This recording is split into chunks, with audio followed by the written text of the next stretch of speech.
Hi everybody, welcome back to our channel. In this video, I'll be showing you the procedure on how to transfer Bitcoin from Cash App. So in order to transfer Bitcoin from Cash App, you need to follow these steps.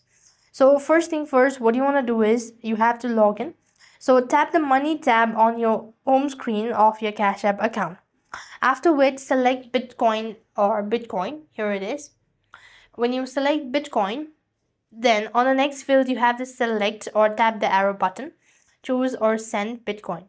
Then enter the amount and the recipient's Bitcoin address or a lightning invoice and tap on the next button.